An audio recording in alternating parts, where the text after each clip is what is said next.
सियावर रामचंद्र की जय। भक्तों, श्री राम जन्मोत्सव का प्रसंग इस रामचरितमानस में चल रहा है। आज हम उससे आगे पढ़ेंगे। जो सुख के पुंज मोह से परे तथा ज्ञान वाणी और इंद्रियों से अतीत हैं, वे भगवान दशरथ कौशल्या के अत्यंत प्रेम के वश होकर पवित्र बाल लीला करते हैं। इस प्रकार संपूर्ण जगत के माता पिता श्री राम जी अवधपुर के निवासियों को सुख देते हैं, जिन्होंने श्री रामचंद्र जी के चरणों में प्रीति जोड़ी है। हे भवानी, उनकी यह प्रत्यक्ष गति है कि भगवान उनके प्रेमवश बाल लीला करके उन्हें आनंद दे रहे हैं। श्री रघुनाथ जी से विमुख रहकर मनुष्य चाहे करोड़ उपाय करे, परंतु उसका संसार बंधन कौन छुड़ा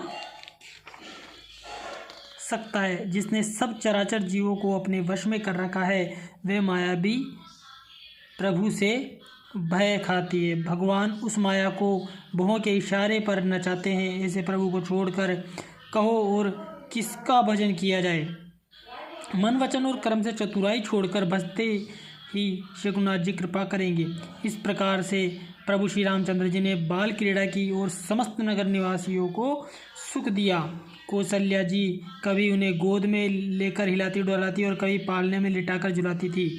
प्रेम में मग्न कौशल्या जी रात और दिन का बीतना नहीं जानती थी। पुत्र के स्नेहवश माता उनके बाल चरित्रों का गान किया करती। एक बार माता ने श्री रामचंद्र जी को स्नान कराया और श्रृंगार करके पालने पर पोड़ा दिया। फिर अपने कुल के इष्ट देव भगवान की पूजा के लिए स्नान किया। पूजा करके नैवेद्य चढ़ाया और स्वयं वहाँ गई जहाँ रसोई बनाई गई थी। फिर माता वही पूजा के स्थान में लौट आई और वहाँ आने पर पुत्र को इष्ट देव भगवान के लिए चढ़ाते हुए नैवेद्य का भोजन करते देखा। माता भयभीत होकर पालने में सोया था, यहाँ किसने लाकर बैठा दिया। इस बात से डर के पुत्र के पास गई तो वहाँ बालक को सोया हुआ देखा।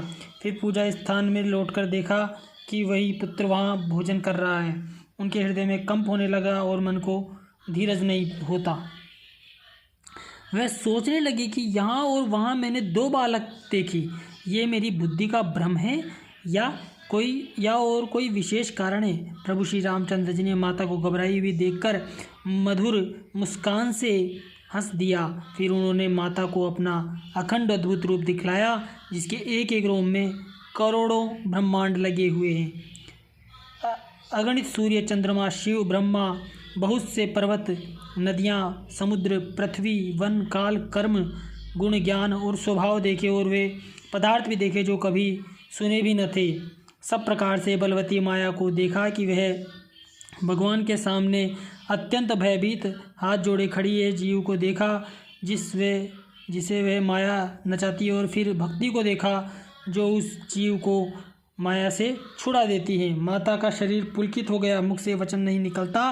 तब आंखें मूंद कर उसने श्री रामचंद्र जी के चरणों में सिर नवाया। माता को आश्चर्यचकित देखकर खर के शत्रु श्री राम जी फिर बाल रूप हो गए। माता से स्तुति भी नहीं की जाती।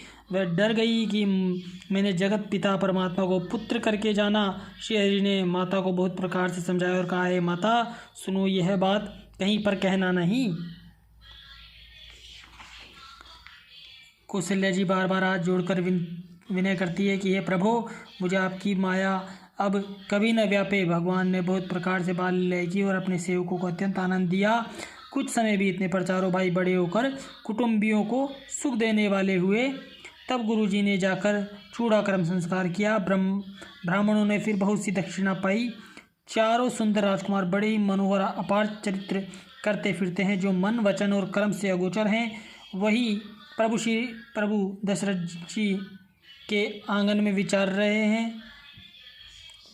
भोजन करने के समय जब राजा बुलाते हैं, तब वे अपने बाल सखाओं के समाज को छोड़कर नहीं आते। कौशल्या जी जब बुलाने जाती हैं, तब प्रभु ठुमक ठुमक भाग चलते हैं। जिनका वेद नीति इतना ही नहीं कहकर निरूपण करते हैं, और शिवजी ने जिनका अंत नहीं पाया, माता उन्हें हठपूर्वक पकड़ने के लिए दौड़ती है। वे शरीर में धूल लपेटे हुए आए और राजा ने हंसकर उन्हें गोद में बैठा लिया। भोजन करते हैं पर चित्त चंचल है। अवसर पाकर मुंह में दही भात लपटाए किलकारी मारते हुए इधर उधर भाग चले। श्री रामचंद्र जी की बहुत ही सरल बोली और सुंदर मनभावनी बाल लीलाओं का सरस्वती, शेष जी, शिव जी और वेदों ने गान किया है। जिनका मन इन लीलाओं में निरुक्त नहीं हुआ, विधाता ने उन मनुष्यों को वंचित कर दिया, नितांत भाग्यहीन बनाया। जो ही सब भाई कुमार अवस्था के हुए, त्यों ही गुरु पिता माता ने उनका यज्ञोपवीत संस्कार कर दिया। श्री रघुनाथ जी भाइयों सहित गुरु के घर में विद्या पढ़ने गए और थोड़े ही समय में उनको सब विद्याएँ आ गई।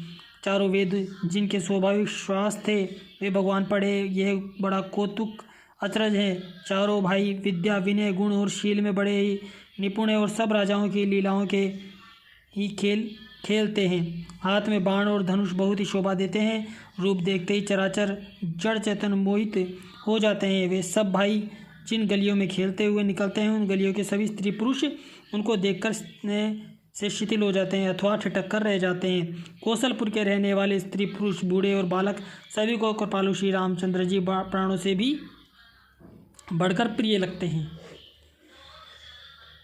सियावर मंगल भवन ये मंगलहारी, द्रवौ सुदशरथ जर बिहारी, दीन दयाल विरुद्ध संभारी, हरो नाथ मम संकट भारी। भक्तों, आगे कथा कल करेंगे। कथा विसर्जन होतिए सुनो भक्त हनुमान, राम लखन मां जानकी सदा करो कल्याण। सियावर रामचंद्र शंकर हरि ओम।